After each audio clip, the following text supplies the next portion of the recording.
Coming to the blood supply to the hind limb, before that, see, you can see here, this is the abdominal aorta, terminal portion of the abdominal aorta, and this is beginning of the caudal vena cava, I can tell you. Or it may be commonly, no, it is the beginning of the caudal vena cava. So here you can see the abdominal aorta at the level of the L6, it is dividing into four different divisions here. One is the external iliac of the right side, and the internal iliac of the one side, and the internal and the external iliac of the other side.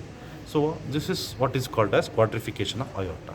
Here, what you should know is the internal iliac artery, it mainly supplies to the pelvic viscera, and whereas the external iliac artery, it supplies to the entire hind limb. It supplies to the entire hind limb. So some of the important branches what we can notice here are, one of the branches is iliolumbar here, iliolumbar, and you can also see a cord-like structure. This is the umbilical artery, which is functional only in the fetal stage, and it is non-functional in the soon after the birth. It gets fibrosed. And the continuation here, the internal iliac artery. So this is the iliolumbar, and these are caudal gluteal branches. Cranial gluteal branches. The cranial gluteal branches, sometimes there will be one or two in number. They reach the lateral aspect of the gluteal region, and they supply the gluteal muscles here. They supply the gluteal muscles here. Okay, they supply the gluteal muscles, and you can also see the one of the branches continues. It is continuing under the ventral bodies of the coccygeal and the sacrum here. This could be the lateral sacral artery, because in buffaloes there is some variation. We don't get the mid sacral, rather we will be getting the lateral sacral and the lateral coccygeal artery. Apart from that, this is the continuation of the internal iliac, and at the level of the spine, this will be giving the urogenital, and terminally what happens, it gives the internal pudendal. You can see the internal pudendal which is being supplied to the, you can see this is the internal pudendal, and the another branch is the caudal gluteal. Caudal gluteal again, it supplies to the gluteobiceps here. Okay, so these are the terminal branches of the internal iliac artery. Rest of the branches, it is very difficult to make out here. Okay, so after that, we'll discuss something about the lumbosacral plexus. As we all know, lumbosacral plexus, they are further divided into lumbar plexus and the sacral plexus.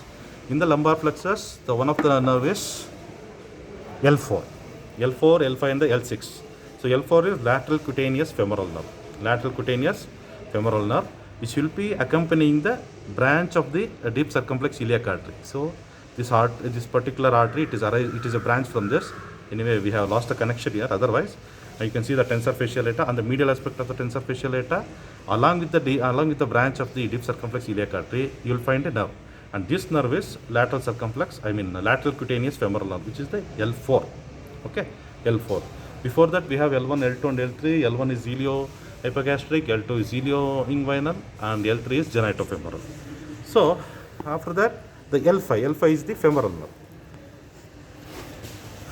So, this is the iliacus, psoas major, and this is the psoas minor. Between these two, we are getting the femoral nerve here. Can you able to make out? So, this is the femoral nerve, and this femoral nerve mainly supplies to the quadriceps femoris. Femoral nerve, it mainly supplies to the quadriceps femoris, and before it enters into the quadriceps femoris here, before it is entering into the quadriceps femoris, it detaches a nerve, what is known as saphenous nerve. This saphenous nerve, it enters the femoral canal. Later on, it accompanies the saphenous artery. So, saphenous artery again, it will reach the digits that we'll discuss later. Otherwise, this is the femoral nerve, which is the L5. L5 mainly supplies to quadriceps femoris, and one of the main branches is the saphenous nerve. Coming to the L6, the another branch of the lumbar plexus is the L6, which is also known as the naked nerve, because it is closely associated to the bony segment and it is not covered by any musculature. You can see it is completely visible here, and it is closely associated with the bone, and it is not covered by the muscles. So this is also known as the naked nerve or the obturator nerve, and this obturator nerve, it detaches a branch to the muscles here, and this particular muscle, we call it as intrapelvic part of the obturator externus, or sometimes you can also call it as the obturator internus also. And this is the obturator foramen here. This is the obturator foramen, and this is the intrapelvic part of the obturator internus or the externus, or you can call it as an intrapelvic part of externus, or you can simply put it as obturator internus. And this is the obturator nerve. So hereby we will be completing the three nerves. That is here, as I told you, lateral cutaneous femoral nerve, femoral, and again it has given the small branch, what is known as the saphenous branch. This is the femoral nerve, saphenous branch, and the obturator. And coming to the sacral plexus here. So we completed the lumbar. Coming to the sacral plexus, you can see there are three main divisions here. Okay, S1, S2 and S3. All the three, they combine together and they form the sacral plexus. Once they are formed on the, though they are formed on the medial side, they reach the lateral side through the greater ischiatic foramen and they mainly supply, nerve supply to the entire limb, entire hind limb. And you can see this thickest part is the ischiatic nerve. This is the largest and the thickest nerve in the body, largest or the thickest nerve in the body. And this is the cranial gluteal, which is passing below the gluteus accessorius, and it ends up in the tensor facial eta.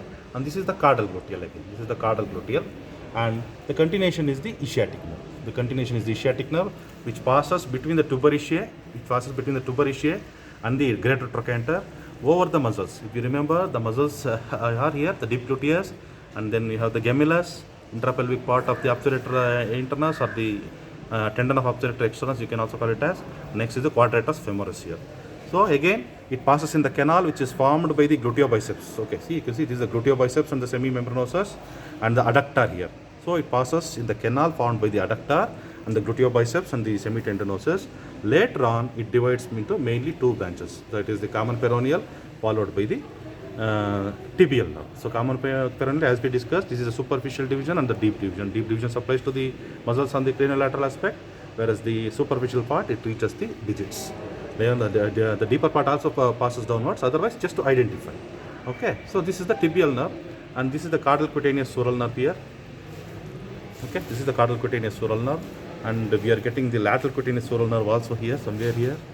I'll show you that. Yes, see, it pierces the gluteobiceps.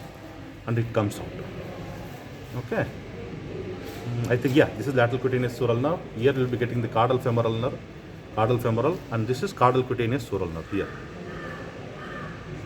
which is running over the lateral head of gastrocnemius, And one more thing what you should remember is you will be getting a lymph node here. I don't know, I'm not finding it here. Otherwise, you will be getting the popliteal lymph node here. You will be getting the popliteal lymph node. And apart from that, what you should remember is whenever you are giving any deep intramuscular injections, you are not supposed to inject between the tuberosea and the greater trochanter, because right below the muscles you have got the ischiatic nerve.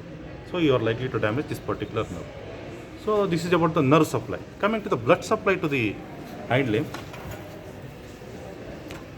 branches of the external iliac. Coming to the branches of the external iliac artery, which mainly supplies blood supply to the hind limb. Here, the first branch of the external iliac artery is deep circumflex iliac artery, so which is given from the anterior aspect, and this again divides into two, proximal branch and the distal branch. We hardly get the distal branch here, and the proximal branch is already gone. And the next branch of the femoral artery is. So coming to the blood supply to the hind limb, this is the external iliac artery. Which is a direct branch from the abdominal aorta here, and this is the first branch of the external iliac is deep circumflex iliac artery, and the next branch is the deep femoral artery. So after giving the deep femoral artery, the continuation of the external iliac, we call it as femoral artery. Okay, we call it as femoral artery. So coming to the deep femoral artery, see, the deep femoral artery, the continuation of the deep femoral artery is the medial circumflex femoral artery, which is running deeper to the almost the medial and the caudal group of thigh muscles here. So this is the major vessel supplying blood supply to all these muscles here, and this is known as medial circumflex femoral artery. Before that, the deep femoral artery gives pudendo-epigastric trunk, which is not here. Otherwise, pudendo-epigastric trunk, which is a branch from the deep femoral, again divides into two. One is the external pudendal artery, another one is the caudal deep epigastric artery. After giving this, the main artery, that is continues as the femoral artery, and it dips between the two heads of sartorius here. If you remove one of the head of the sartorius, you can see the continuation of the femoral artery. So coming to the first branch of the femoral artery, is cranial femoral artery, which is also known as lateral circumflex femoral artery, and this artery mainly supplies to the quadratus femoris. And then the further it continues in the femoral canal, and it gives saphenous artery here. It gives a saphenous artery. So you can see the saphenous artery here, and this saphenous artery is a very important one, which reaches the to the leg region, and it is the one which will be supplying blood supply to up to the hind limbs, up to the digits in fact. So plantar aspect will be supplied by the saphenous artery. So the next branch of the femoral artery is deep, that is descending genicular. You can see the branch here. So sometimes this will be single or double. So this is the descending genicular, and the fourth branch of the femoral artery is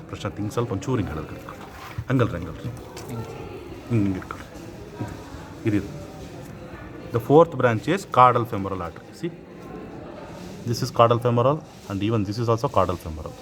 This branch could be single, double, and even triple also. All these muscular branches put together, they are called as deep femoral artery.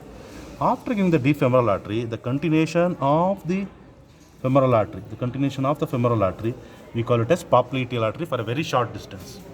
For a very short distance, we call it as popliteal artery. And you can see here, it is dividing into two parts here. One is the smaller division here, another one is the major division that will be going to the lateral aspect. And this smaller division is the caudal tibial artery, supplying the deep distal flexors, including the popliteus. This is the caudal tibial artery. And the cranial tibial artery, it passes to the lateral side and it supplies to the cranial muscles which are present on the caudolateral aspect. Otherwise, this is the popliteal artery here, and you can also see how it is dividing here.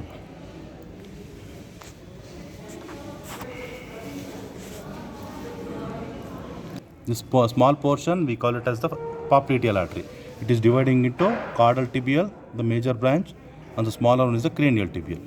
Caudal tibial. The caudal tibial supplies to the deep distal flexors, whereas the cranial tibial here, the cranial tibial here, it reaches the cranial lateral aspect. See, it is reaching here. See, I think now you can make out the bigger vessel here, the cranial tibial. It reaches the lateral aspect, cranial lateral, and it supplies to the muscles on the cranial lateral aspect of the leg region, and further it continues down. Okay, so this is the blood supply to the hind leg.